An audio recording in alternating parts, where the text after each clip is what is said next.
That's what I see. So last night was a blessing, and people liked me and applauded, and it was great. I had a great time. I was somewhere completely different in the spirit with that. All I was thinking about is what a long process, challenging process to lead people to the Lord.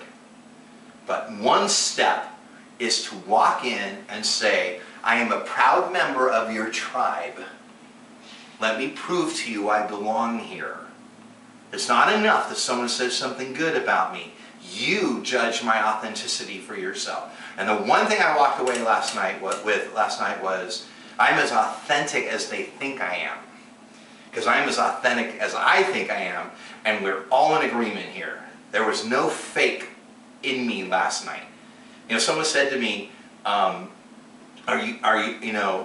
do you find it hard to do a short set? And I said, well, I find it hard because I want to be Bruce Springsteen and play for 3 hours and have someone pull the plug because I've gone over the time of night you're allowed to perform, because that just happened to Springsteen when he was doing a duet with Paul McCartney. They pulled the plug on them because it was like 10 o'clock or 11 o'clock at night in London, and they have a law.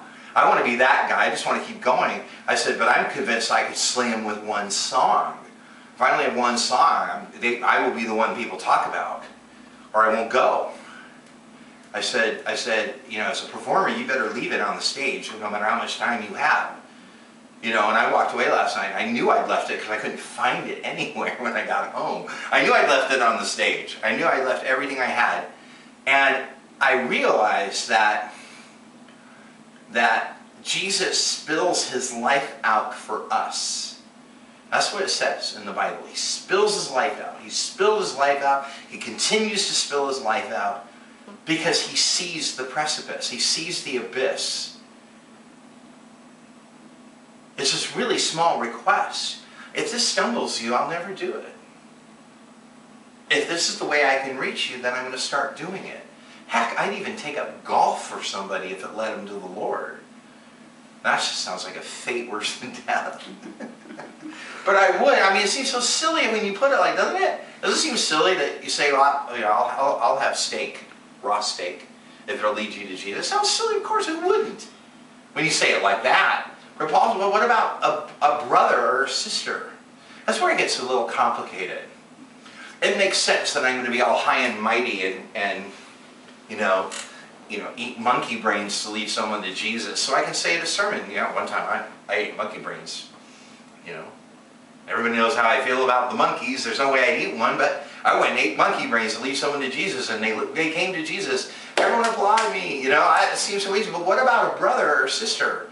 It's so much harder because there's so many of them, and they're everywhere. How do you refrain from doing something that will stumble a brother or a sister? I don't know.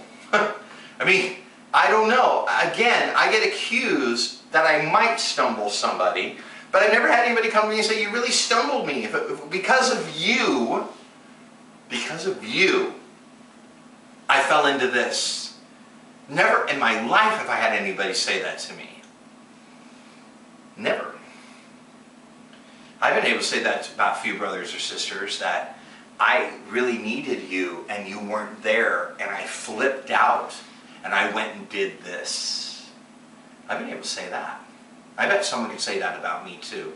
I probably just never heard it because I wasn't there for them to hear it. You know what I'm saying? I bet we all have done that. But Paul's really talking about stumbling to the point where they're going to give up on Jesus. I dare someone to walk up to me and say it was because of me. I dare that. I'd be amazed. God, hope I never hear that, because Jesus said something about it would be better for me that I had a millstone tied around my neck, that I had never been born, than to have that as part of my track record in God. I had the good fortune in my early walk with the Lord to meet really good and really bad examples at one time. And I think it really stuck with me. I have memories of people who dropped what they were doing to spend time with me instead of leaving me alone to fall away from the Lord that night. And I've met people that had nothing to do with me, no matter how much I begged them to help me. under the guise of all kinds of stuff. It's very hard to make those calls in this life. But the one thing we could do is set out to do our best with that, to set out to not stumble people and to find out what people's sensitivities are, which is really weird because you don't walk up to people and say, what makes you stumble? What's the thing that would really make it hard for me to be a Christian tomorrow? And I'd probably say, nosy people like you. That's the one that pretty much sets me right off. But I think we know a lot more than we admit, because then we'd be accountable to a lot more than we want to be. I think we have to be really sensitive to fellow brethren, to keep them safe and comfortable in the Lord at whatever costs to us at the moment.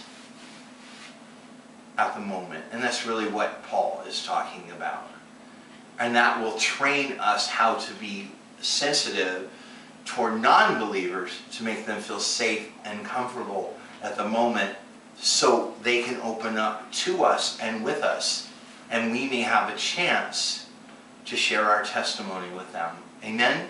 Amen. Thank you guys very much. I've had a wonderful time. I'm going to go take a nap now.